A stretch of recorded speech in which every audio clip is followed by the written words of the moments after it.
नमस्कार दोस्तों। आज वसंत पंचमी है। माँ शारदे विद्या की देवी सरस्वती का पूजनोत्सव। साथ ही हिंदी साहित्य और छायावाद के अप्रतिम कविवर सूर्यकांत त्रिपाठी निराला का जन्मदिन भी। चूंकि आज 5 फरवरी है, इसीलिए आज आचार्य श्री जानकी वल्लभ शास्त्री, जो छायावादोत्तर काल के सुविख्यात कवि रहे हैं, का भी जन्मदिन है। सभी सुधी श्रोताओं, कवियों, रचनाकारों और साहित्य जगत से जुड़े लोगों को इस पुण्य दिन की हार्दिक बधाई एवं अनंत शुभकामनाएं। माघ मास की पंचमी अर्थात बसंत पंचमी पर सब प्रकार के ज्ञान, कलाएं, नृत्य, संगीत और सकल सिद्धि प्रदान करने वाली माँ सरस्वती का प्रकाट्योत्सव ब्रह्मा जी के मुख से ओम उच्चारण से हुआ था। ऐसी मान्यता वेद पुराणों में उल्लेखित है।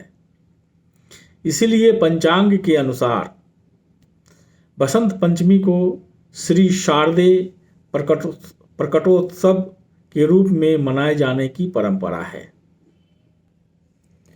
यह दिन अपने आप में सिद्ध दिवस होने की परंपरा है और सनातनी धर्मावलंबियों द्वारा देवी सरस्वती जी की विशेष पूजा आराधना की जाती है। साथ ही सभी प्रकार की विद्याएं व कलाओं की ज्ञान प्राप्ति को आरंभ करने का भी इसे शुभ दिन माना जाता है।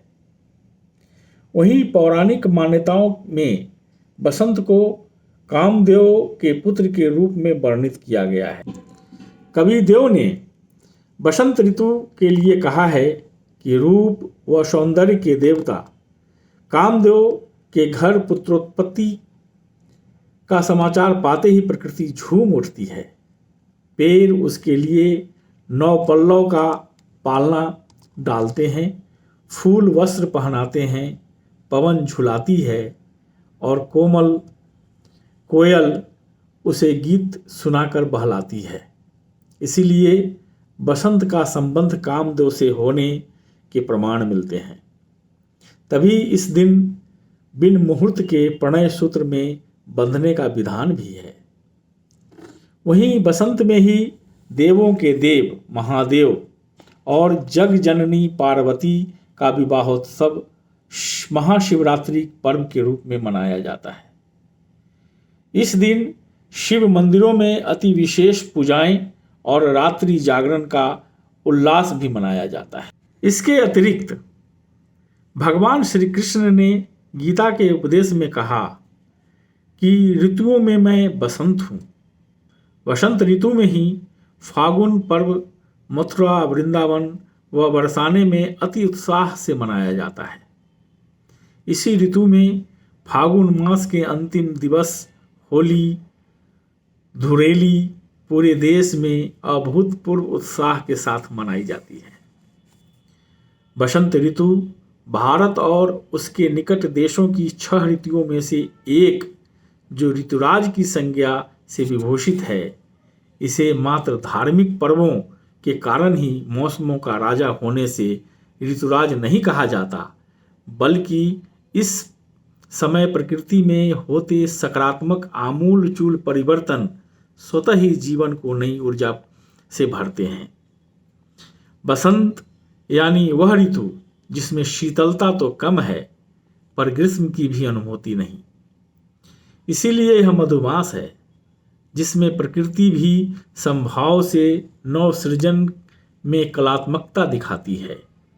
सूर्य की किरणें निखर उठती हैं, रात्रि छोटी होने लगती हैं और दिनमान के छोर बढ़ जाते हैं। वहीं नव अंकुरन से प्रकृति की हरितिमा, वृक्ष लताओं के श्रृंगार, आम के वृक्षों पर लदे मंजर, दहकते पलाश, फलते फूलते सेमल, केसर की उड़ती सुरभि, महकते महुआ, पीले सरसों से भरे खेत खलियान, विभिन्न रंगीन फूलों की सुंदरता और सुगंध से सराबोर उद्यान, मयूरों के मनोहर नृत्य, तितलियों के रंग, भंवरों के गुंजन, कोयल की कूक, तो अन्य पशुओं पक्षियों के गुंजित होती राग रागिनी, कहीं सरोवर में खिलते कमल, नदियों की लहरों पर उड़ती स्वर्णिम आभा से मन मोहित हो जाता है। इसी नव यौवन से युक्त ऋतु में धरती का सुनहरा आंचल तन मन और मस्तिष्क नव उल्लास उमंग उत्साह से भर देता है। बसंत ऋतु संपूर्ण वर्ष की एक ऐसी अनोखी ऋतु है जिसके वातावरण में संतुलित तापमान सुखद अनुभूति कराता है। इस मास में त्रिदेव व उनकी शक्तियों से संबंधित सुखद पर्व आते हैं। भारतीय कलाओं, गीत, संगीत, साहित्य में भी इस ऋतु को विशेष सम्मान प्राप्त है। तभी तो रामदयाल पांडे ने एक कालजयी रचना दी, पिकी पुकारती रहे पुकारते धरा गगन। और बसंत के का क्या कहना, बसंत तो बसंत है। तो आइए बसंतोत्सव आज हंसी खुशी से मनाएं। आज के लिए इतना ही, कल फिर मिलेंगे नए टॉपिक के साथ। तब तक के लिए नमस्कार, जय हिंद, जय भारत।